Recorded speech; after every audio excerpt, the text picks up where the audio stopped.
Welcome back to a panel discussion about production music and music supervision. I have three expert guests with me who will discuss how to break into the field and the importance of representation and what is being done. So welcome up on stage with me.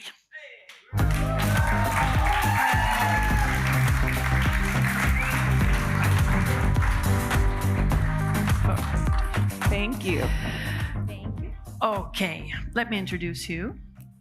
Maiken Silverup, music supervisor at the independent music agency Ology in London.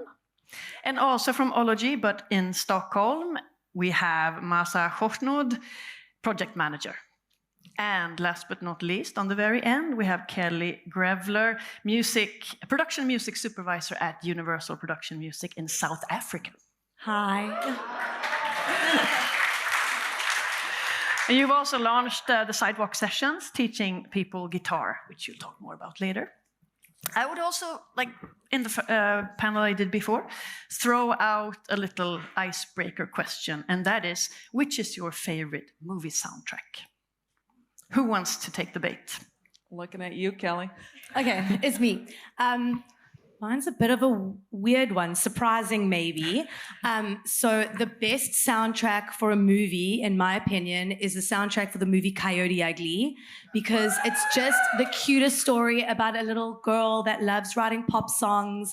And I love that, like, Leanne Rimes. I don't think she wrote those songs, but she sang those songs in the movie, which is really cute. And there's just some really great little tracks. So yeah, Coyote Ugly soundtrack is a banger for me.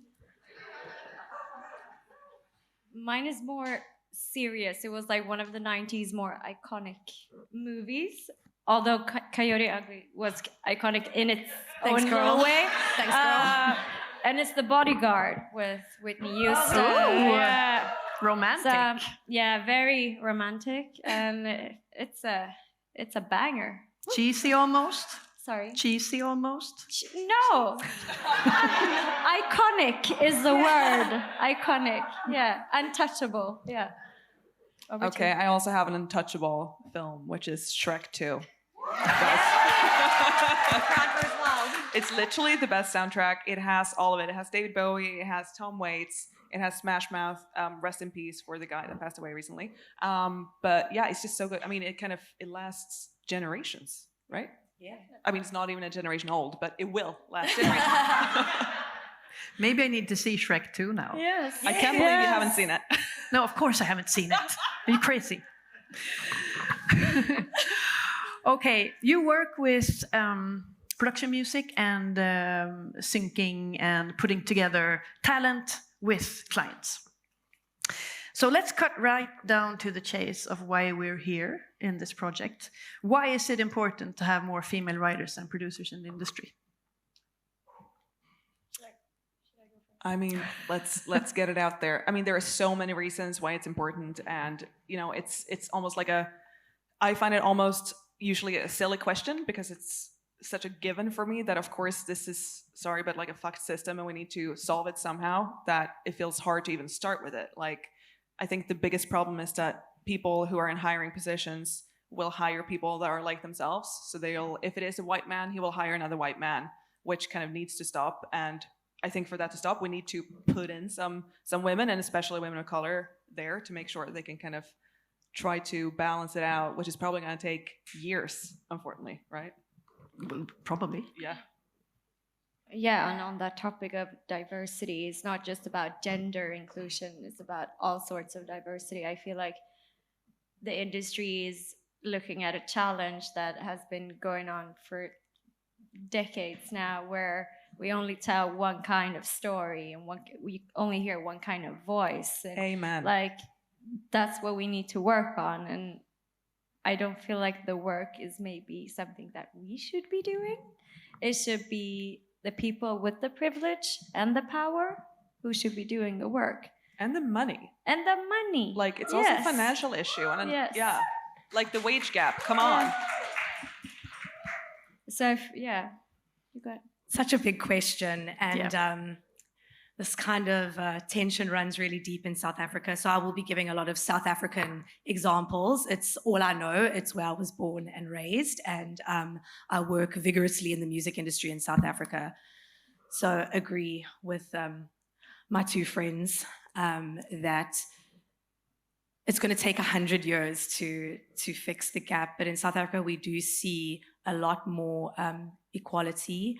For example, when I started at the record label 10 years ago, I was the only female in the office in publishing, and now we have more females than men. It's been 10 years. So that's really something. And as well, on the diversity, we also have more females of color than ever before. So South Africa, we do work in the music industry very, very hard in the major record label space to provide diversity and empowerment of females and, anyone. It's all about inclusivity, and it takes a long time to make a change, but if we don't start now, it's never going to happen. So I see the change, I've seen the change, and I feel with more work from everybody involved at the top and even at the bottom, people starting out, just starting to collaborate with more females. I think we can make this happen. It's easy. We've done harder things. Is there a demand for music, like a specific demand for music made by females and non-binary and other diversities? So there is a demand for females making music, only when it comes to female things. Oh. If you know what I mean, such as, we want to do an ad for Women's Day, so we want female produced music, for example. So for me, that's where I've experienced it the most, when it's like female aimed products or something female, then they look for the females, which has been interesting. That is actually such a crazy thing that it has to be Women's Day for people to request. Like, I've had that experience too. No one asks for a female producer unless, sorry, I said female producer again, unless it's it's for like a female cause. And I find that so strange. But then, of course, like internally, we try to work with it and try to have diversity in our like producer roster that we work with, But I think still, like, it's actually strange that no one requests it. Yeah. Like, no one puts that pressure on us. No, it's not We a have to come up specific with it. request. It's not something that they think they want yet. However, if we find a good producer as a label, maybe we will make the client think they need it. It all just depends, like how authentic your music is, how hard it slaps, like, how there's so much we can do to make the client want your music, but your music's also got to stand on its own and be powerful and, most importantly, authentic. I can just add to what you said, but most clients are not that progressive. But if they do take a look at their target groups, they tend to be more diverse and progressive than they think. So I think, yeah, it's a challenge, and it's kind of working backwards, making them think they made the choice. That's basically how you got to work. Yeah. What can it bring to a company or brand to use more music by female non-binary? I mean, producers? I think Masa said a really good thing earlier, which was, to create, what'd you say, like a genuine experience, or like genuine stories from different parts of the society. And of course, like, music is, after all, art. Even if it is production music, it's still like art, and it needs to, it's never gonna be exactly what you want it to be, and it's gonna tell stories that you don't necessarily meant for it to tell, but it's gonna be in there. So like, having diversity is, it's so important. Otherwise, you're not telling the stories. You're just telling a story that is the norm, Yeah. I think it also brings back to what you said again in the beginning. As females, to kind of prove our worth, I've seen it over and over again, teaching guitar, working with composers, just, we're trying to get people paid their royalties. As females, I feel like we try and do everything.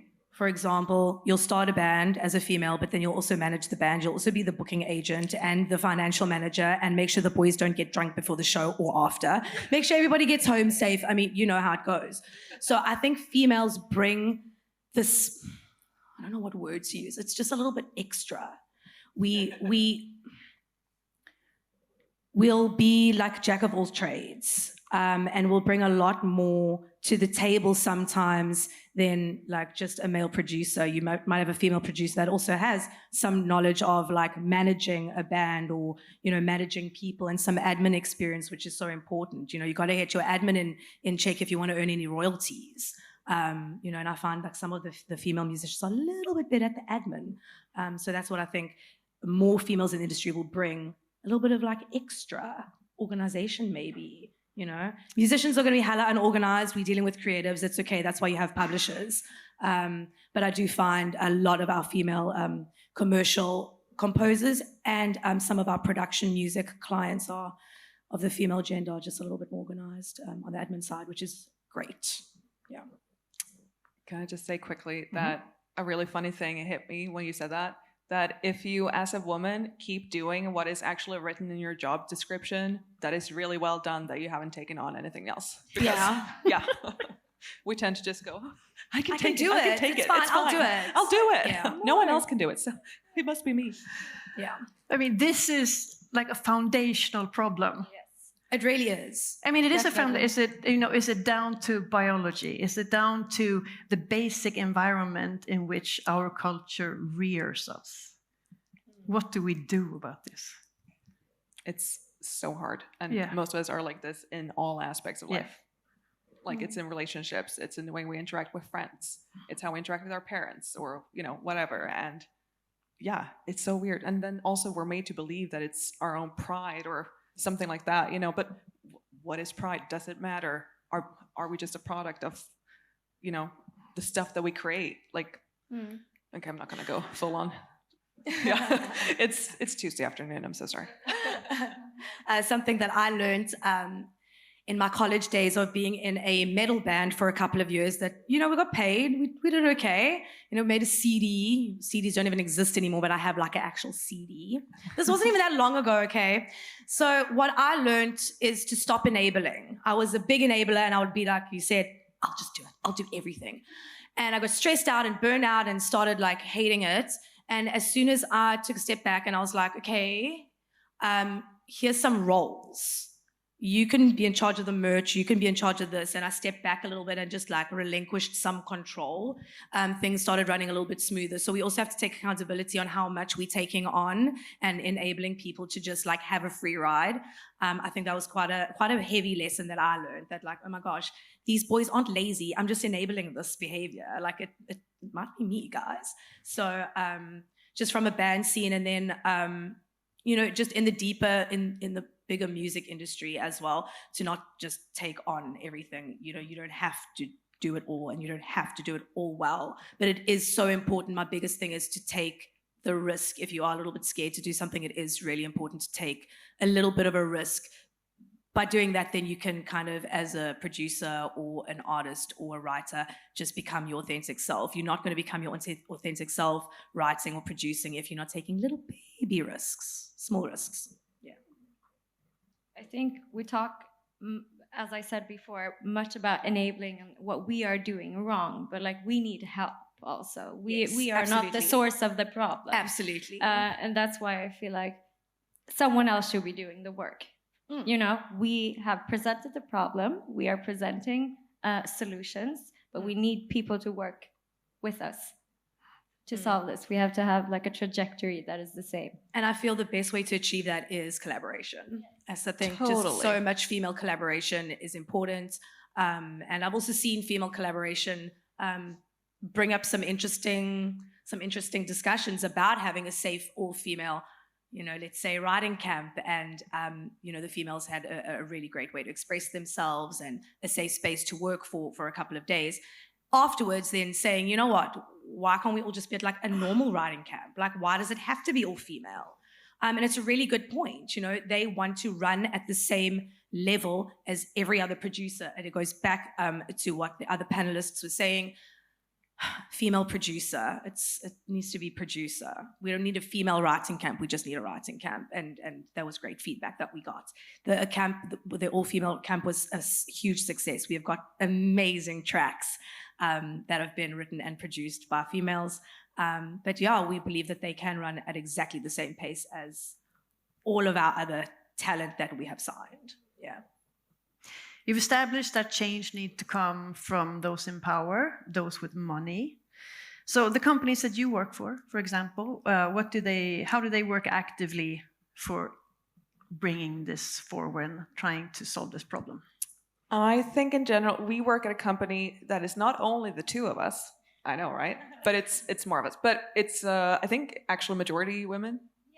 But Majority. Of I'm not sure how it happened. But I would say maybe at chance. Maybe it was random. But I know that now we're really talking about like intersectionality as well and kind of working with it. And I think also hiring women, as I said earlier, makes you people are going to hire who they are like. So when we work with productions, we're always trying to look for female options. That is not at all saying that there is no options. There will always be options. It basically depends on how much time you have to search for it.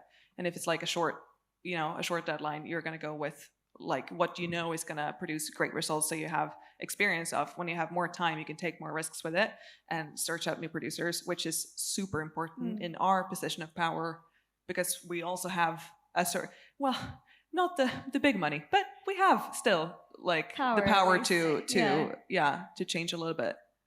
I strayed from the question, I think, but over. But what does your company actually do? Sorry. I think we work a lot on knowledge. I feel like the people that I work with are so in tune with what's going on in society right now. They know which artists are out there, working on these questions. They're very quick to give good examples of people who are, We're actually in a pledge, I just realized. Yes. Key change. We're in key change. She's clapping. She knows. What? I shouldn't talk about this too much because I don't know that much about it, but we're in this, it's some sort of company pledge that's called Key Change. She's nodding her head. That I think is basis that you need to hire equal grounds or some other stuff, gender equality. She's still nodding. Okay, good. So I think there is some sort of thing behind it. But I think also when you're a music agency and it's a relatively small company, if we say under 25 people, as the most music agencies are, especially in Scandinavia, because it's not a huge market, I think it's people have a hard time to agree to these pledges because they feel but we're so tiny, we don't have to do this, we're just a small little piece of the puzzle, la la la. But it's with everything. If we all think like that, nothing is ever going to get done. So we need to stop that and just start to actually make some more take action for real, I guess. And is that saying that the company doesn't, as it is now? I don't know what we do besides Key Change. I know that we have hired through initiatives where we meet young people of color who are not maybe exposed to this industry from an early age, as many other kids from Södermalm are, and no hate. But we are very much in those organizations and having some kind of connection to these kids who sometimes end up working for us. Someplace out there is a boss sitting, pulling his hair out. Why can't they just say that we're really what we're doing? Great. And how about you're part of the company in South Africa? Okay, so Universal Production Music and Universal Music Publishing in South Africa, I feel, do a great job of inclusivity. And just from what I've seen in the past 10 years, I've mentioned earlier, I started as an intern. I was the only female in the office, and then just white guys. And now we've got a very, very diverse, my colleagues are very, very, very diverse. We've got mix between male, female. We've got people with disabilities, and we do try it as part of our corporate culture. And I think just part of the culture of the country to keep things as diverse as possible. So it is something we are actively doing. It is literally priority number one. So we are seeing change in real time, which gives me hope and inspires me. It can happen anywhere. in just 10 years, it's been really, really great. And I must say, we've got some of the most interesting right now. We've got some of the most interesting people I've ever met working for us with incredible backgrounds and knowledge of all different types of music from all over Africa. It's like whoever's doing the hiring is doing a damn good job, because my colleagues have become friends, industry professionals who I will lean on for the rest of my career. Yeah, so it's been really positive, and I've had so much support from the company doing my very own community initiative called Sidewalk Sessions Free Guitar Lessons, where I was teaching guitar to underprivileged. It started off as women, but I felt like I had to be more inclusive, so I opened it up to everybody, but mostly young children on the side of the road in Johannesburg. I did it every Sunday for 8 years, and Universal have donated a few little goodies in the past to some of my students. So yeah, there is a lot of positive change I see all the time. In our third world country, the music industry is popping. That's good. How is the ratio male-female producers and writers in production music companies compared to commercial music companies? I'm just going to quickly say that when typing in the metadata, basically from our point of view, what we do, we will put it all into a playlist, disco usually, maybe some people are familiar, and we'll see the composers' names. I don't think I've ever seen a female name, and I would have known because I've seen a lot. Yeah. I think it's literally always been male names. Yeah. Sorry, I can talk. That's it. I have a very similar experience with dealing with metadata. So it's very, very few female names that I see. We don't even have a female producer in South Africa that I can give a brief to write to for production music yet. I don't know who they are. No one's come forward in South Africa saying, this is what I do, I produce, like, hey yo. They seem shy for some reason, or maybe it's about confidence or not taking that risk in contacting me, because I get WhatsApped demos at 12 o'clock on a Saturday night from males, but this very rarely happens from like a young lady producer. That is so true. And you're like, why are you doing yeah, like right this is now? my personal number. How did you even get my number? Block. Like I won't even listen. But like if it's a lady that's like, hey, hey girl, like can you just like listen to my stuff? Like I might actually listen to the stuff. I don't know. It depends on what time you catch me on WhatsApp, I guess. But yeah, like we get very few submissions, and I see very few female names that would fit to even consider them writing for production music in South Africa. And I mean, we got so many rappers, but like, where are the girls?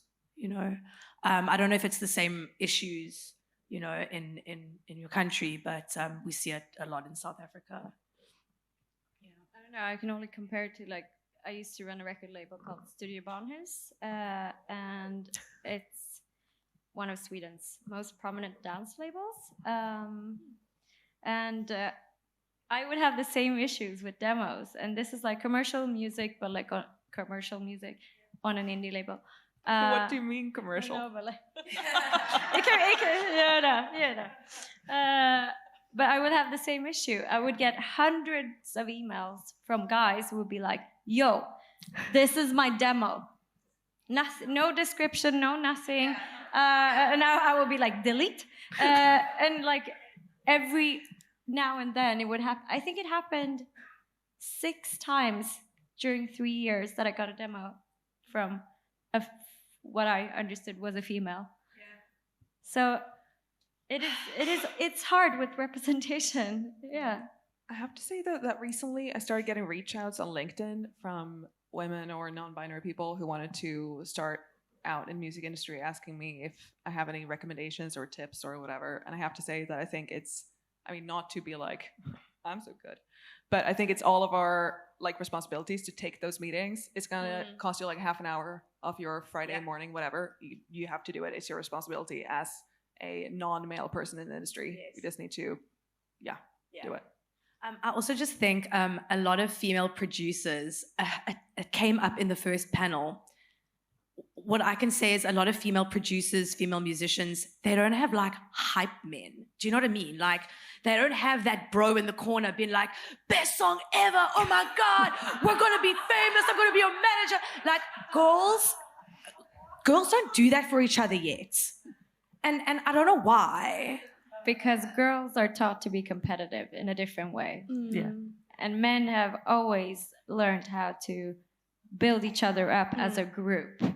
So I surround myself with hype men. They're mostly female and they're like my friends, but they tell me that I'm awesome, my songs are amazing, and I'm like the greatest thing ever every day. And that really like boosts your confidence a little bit, you know? Of course it does. You know, And the it's next also time like- you wanna reach out to that big major record label with your new demo, you'd be like, oh, my homie thinks I'm awesome. Like, I can do this. You know, you've got to take that little baby risk.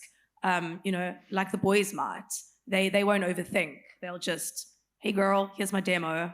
And yeah, take the risk. And I'm gonna Little license baby it risk. to you for £1 million. And it's like, all right, there is money in zinc, but maybe not that much right now. Yeah. Not yet. Not yet. Yeah.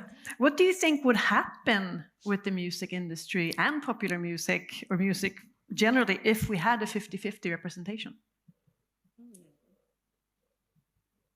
I think a lot more women would get rich off music. I think we wouldn't have to side hustle and also try and be musicians. I think it would be like an easier thing to get into fully and immerse yourself in fully. If you can see, you know, 50% of males can do this and 50% of females can do this, you know, let's not have a side hustle and do this professionally. I think a lot of energy is exhausted because we all got to get real jobs and we can't just produce music all day and be the best at our craft, you know? Yeah. And then especially if you have like kids at home or you want to have kids and you have maybe a partner that is one of those partners that will let you do everything in the band. Yeah. To do the freaking dishes and groceries and whatever. Like, I think it's just such a typical like career kind of tale that you're just sitting there all of a sudden waiting, you know, what's going to happen with me? What's going to happen with my life?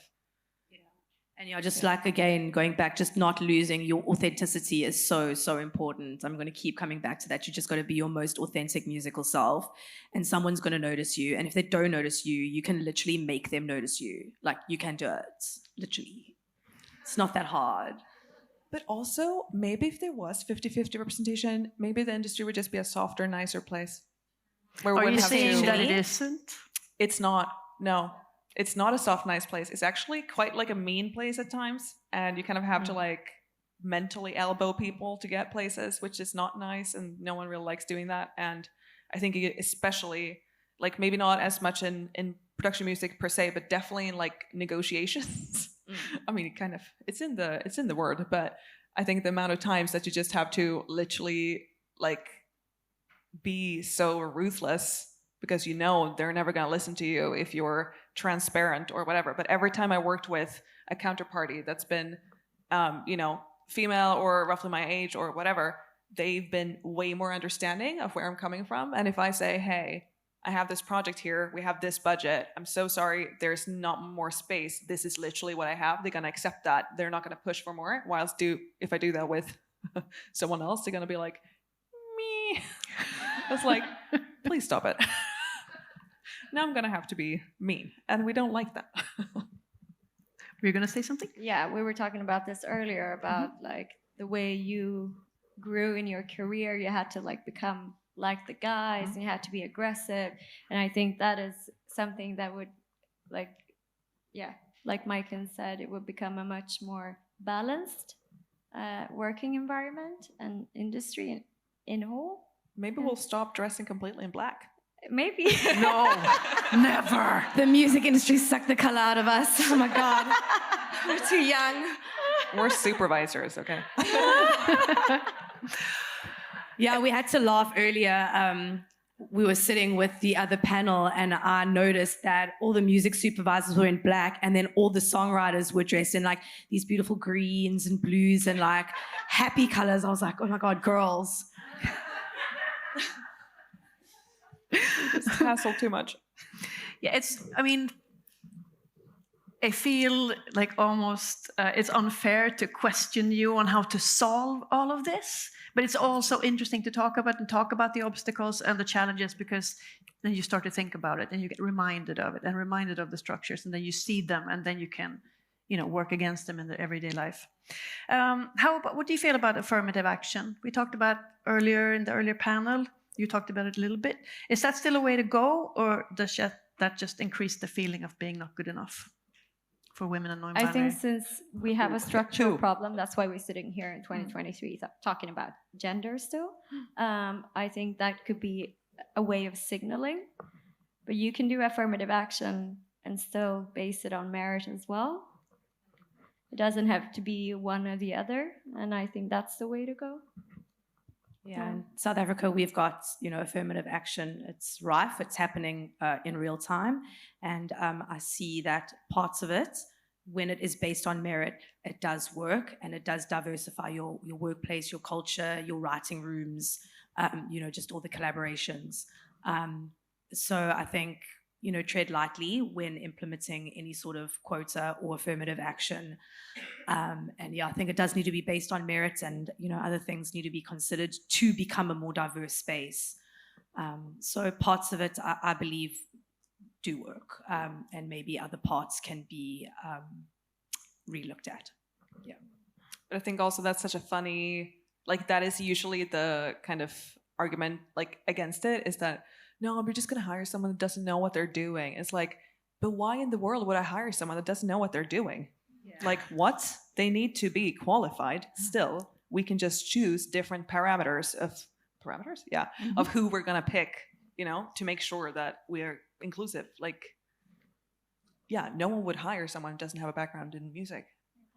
Unless, of course, it was really good in some other ways. Whatever. You get the point.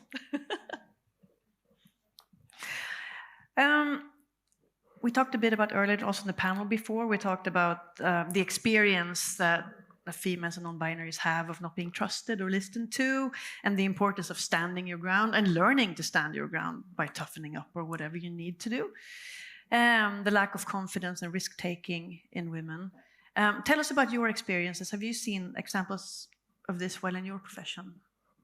I'm going to just look back on my very long guitar teaching career. I've been a guitar teacher for a really long time. So literally from when I learned to play the guitar, I started showing other people how to play the guitar because I wanted them to play with me. How are we going to start a band if y'all don't know how to play the guitar? So I've been teaching for as long as I've been playing. And I teach a lot of children. And I just see it over and over again with my male students compared to my female students, that the female students are a little bit more hesitant to take a risk. Even in a safe space, just with one-on-one lesson with me and the student, we know each other well. They've seen me yawn and sneeze, and it's supposed to be safe. And even then, the girls are a little bit scared to even make a mistake. And a mistake is what it's all about, making mistakes in the beginning. Whereas the boys, they don't really care as much about being perfect, doing it perfectly the first time. They'll do it a few times till they're comfy. So sometimes I have to take quite a different approach just in my teaching. And I've seen this filter down and all up into adulthood, even with my adult female students. That fear of it's not perfect the first time. I haven't studied it hard enough. I didn't practice. Whereas my male students are just like, okay, let's go. And it starts young. That kind of fear, I still don't know where it comes from, but it starts young. And if I don't address it straight away, I think it will carry on. So I try and identify that really quickly. What's making you scared? Why are we're here to make mistakes? You just try and encourage it out of them and hope that lesson in the music class sticks for the rest of their lives. In other aspects, it's all like a transferable skill, life skill. Yeah. It's like shame runs through generations. Yeah. And you get the shame from your mother, who got the shame from their mother. Yeah. It trickles down through the generations. And I've been really trying to not transfer that to my kids. Yeah. But of course, they have shame too, because it's not only from us, it's from society. And it's just like, And that's why we're still standing there. Yeah. Okay, so we're ending the end. We're nearing the end of the talk, but I'd like to ask you for 2 pieces of advice for the audience. Firstly, we have fledgling writers, we have accomplished writers and producers in this audience. How should they get into the production music world? What are you looking for? Should they just send you a demo? What should they do?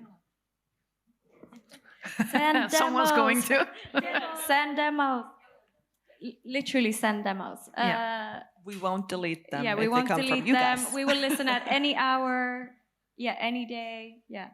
I think for anyone who wants to get in the industry, like build a community of people who understand what you're doing. And that can be your, you can push around ideas with them. They can give you feedback. You trust them. Trust is really important when giving feedback. But also find people that you look up to that can be your mentors. It doesn't have to be someone who is like twice your age and super experienced. I think mentorship is something really valuable. And I think we should work on that in the industry as a whole. But yeah, I also feel like be brave. Like put your shit out there. No one's gonna judge you. Just like go for it, because that's the whole thing. You were speaking about fear earlier and the male versus female normal, the attitude.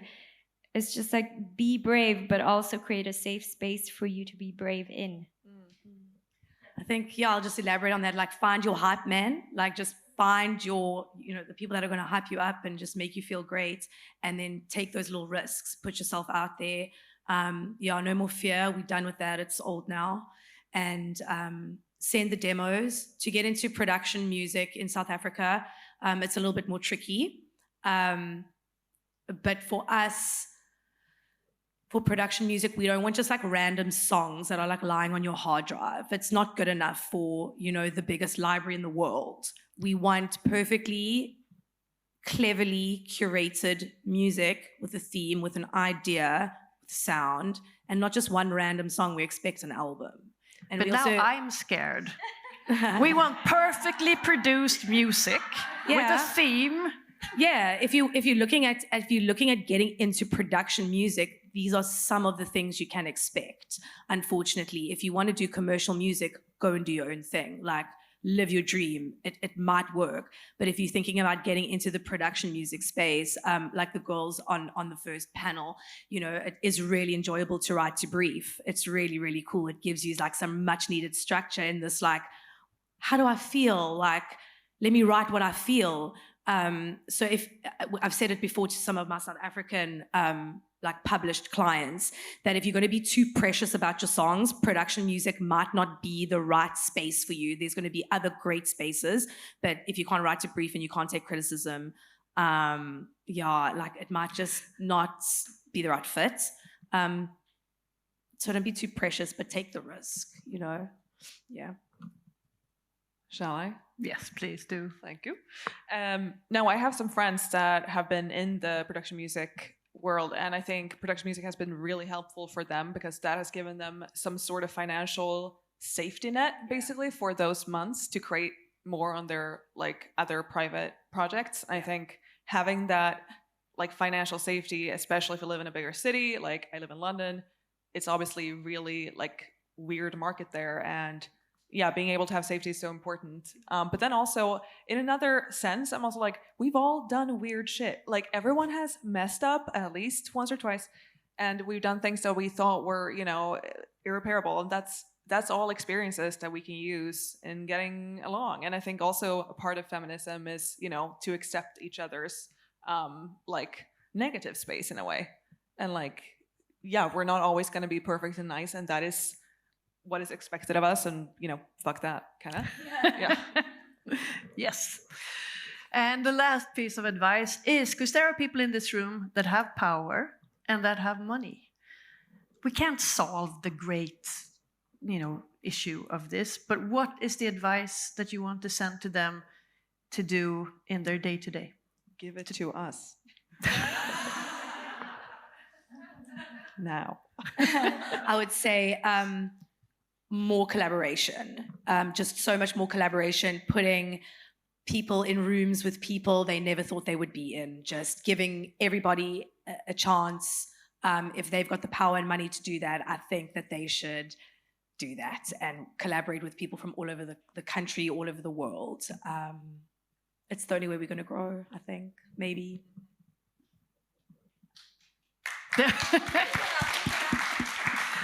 Okay, last word comes to you, Masa. Yeah, scary. I think the bigger industry needs to take responsibility, but like for real, take responsibility and realize what kind of power and money that we all have to make a change. That's my 2 cents, I would say. But then, okay, you don't have to give us money, but theoretically, you shouldn't be scared of sharing your power and money to people that maybe will do great stuff with your power and money. Does that sound better? I think that's the ending word that we wanted. Thank you so much, Kelly, Masa, and Micah. Thank you. Thank you.